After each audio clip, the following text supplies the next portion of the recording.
While the police have made some headway in fighting this type of crime, the scale of the missing persons problem in South Africa is hard to quantify.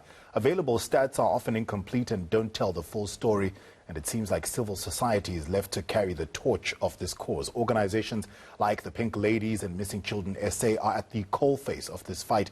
But what's government's responsibility and what's our role as citizens? Bianca van Aswegen is the National Coordinator of Missing Children SA. She's on the line with us now. Bianca, thank you for your time. One expert described this as a fateful growth industry internationally, and it definitely looks like that's the case in South Africa. These numbers of kidnappings are scary. Yes, good morning. Yes, we've definitely seen an increase in kidnappings, especially in the last year. And COVID has actually played a big role in that with the poverty that COVID has caused in our country. But not just kidnappings, also human trafficking. Human trafficking has escalated, not just in South Africa, but worldwide. And it's really become a problem, especially for us as an organization dealing with this on a daily basis. Is there an increase in particular of kidnappings for ransom or extortion? There's no specific stats to actually indicate that. But we as an organization actually deal with different types of kidnappings. So we've got our opportunistic kidnappings that happen, kidnappings for ransom. Then we've also got family abductions that happen, as well as human trafficking. We've seen a few of kidnapped people eventually set free or released and recovered by the police. But how many unsolved kidnappings are there out there? Once again, there are no stats available on how many cases are still outstanding, but we as an organization have so many cold cases that we are dealing with, and we never give up on any of our cases. So we recirculate those cases, make sure they get out into the public, to make sure that we follow up on leads. Hopefully we'll get some new leads on those cases, and we can give some closure to the family. So, Bianca, what's the role of government and police in fighting this problem?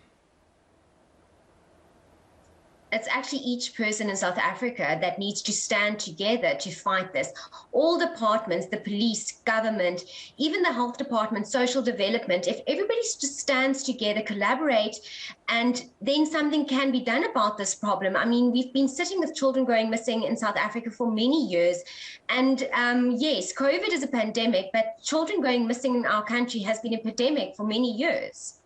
Bianca, do we know why there's such a sharp rise in human trafficking and kidnapping? What's the MO and what's the end point of those who kidnap people and traffic people from our country? It's difficult to say what the cause is of the increase, but we have seen that COVID has had an effect, especially on human trafficking, where online has actually become the cause behind that. So especially people working online, all our children being online on social media, false job advertisements, all of those have actually escalated when it comes to human trafficking. So we need to understand human trafficking.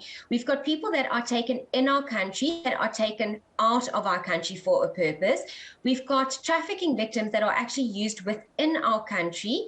And then we've also got victims that are brought from other countries into our country. So it's very difficult to say how many victims are trafficked into our country, out of our country, how many used inside of our country.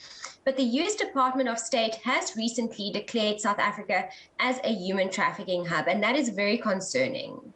Bianca, you mentioned social media, and it's a bit of a double-edged sword because, you know, with social media, you're able to get information out quicker if someone is missing. But there's also lots of fake news that's spread, and like you say, it's also a tool used to identify potential victims. So what's your advice for the citizens of South Africa when it comes to the use of social media around kidnappings? Yes, especially what you said. I mean, social media assists us so much in getting a missing child's face out there, but it poses a danger to our children, and not just children, to adults too. So people need to be very, very about social media, especially posting certain things of where you are going, tagging yourself into certain places, and also parents that have a child that is missing. do not post any of these flyers by yourself. That is why we've got organizations like us, Missing Children South Africa, that put out a flyer who's got an emergency number and is in contact with the police, because extortion cases like that actually happen when people put out their private numbers on post where a child or a person has gone missing. So parents, communities, please be vigilant when it comes to social media. Please be vigilant when it comes to job offers. Make sure the job that is offered is legit, the company is legit. It's all the small things that can actually save a life. Bianca, thank you so much for your time. We appreciate it. Bianca van Aswegen of Missing Children SA.